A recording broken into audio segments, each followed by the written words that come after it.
Hello guys, আসসালামু আলাইকুম। আপনি একজন কন্টেন্ট ক্রিয়েটর, আপনি ফেসবুকে কাজ করতে আসছেন। তাহলে আপনি একজনকে সাপোর্ট করলে আপনার কি লোকসান হবে? আপনি তাকে সাপোর্ট করলে আপনার সমস্যাটা কোথায়? আপনার তো কোনো লোকসান হচ্ছে না। তাহলে আমি বলবো, আমরা একজন আরেকজনকে সাপোর্ট করেই তো আমরা এই জায়গাটাতে টিকে থাকবো। একজন আরেকজনকে সাপোর্ট করেই তো আমরা এই জায়গাটাতে এগিয়ে যাব। তাহলে আপনি একজনের ভিডিওটা সম্পূর্ণ ভিডিওটা দেখে যদি একটা কমেন্ট করেন তাহলেই তো তার সাপোর্ট হয়ে গেল। আমিও আপনার ভিডিওটা দেখে সম্পূর্ণ দেখে একটা কমেন্ট রেখে আসবো, তাহলেই তো সাপোর্ট হয়ে গেল। এভাবে আমরা একজন আরেকজনকে কি করব?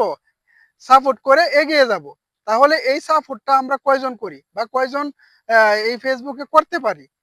সবাই আমরা কি করি? একজন আরেকজনকে হিংসা করি। ঠিক না? তাহলে আপনি যদি সাপোর্টটা করতে চান, সাপোর্টটা যদি না করেন, তাহলে কেউ কি এই ফেসবুক প্ল্যাটফর্মে এগিয়ে যেতে পারবে? এগিয়ে যেতে পারবে না। তাহলে আপনাকে অবশ্যই সাপোর্টের মাধ্যমে একজন আরেকজনকে সাপোর্টের মাধ্যমে আপনাকে ওই ফেসবুক প্ল্যাটফর্মে টিকে থাকতে হবে। ইউটিউব প্ল্যাটফর্মে সেম কাজ, ঠিক না? আপনি যদি ইউটিউবে সেম কাজ করেন, তাহলে আপনাকে অবশ্যই একজন আরেকজনকে সাপোর্টের মাধ্যমেই ইউটিউবে এগিয়ে যেতে হবে। তাহলে আপনাকে অবশ্যই কি করতে হবে? একজন কন্টেন্ট ক্রিয়েটরের সম্পূর্ণ দেখে তাকে একটা কমেন্ট ওই ভিডিওটাতে যদি রেখে আসেন, তাহলে আপনার কি হবে? আপনার পরিচিতিটাও বাড়বে, এমনকি আপনি ওই ক্ষেত্রে ভাইরাল হওয়ার সম্ভাবনাটাও বেশি থাকে। তাহলে অবশ্যই আমরা একে অপরকে সাপোর্ট করব।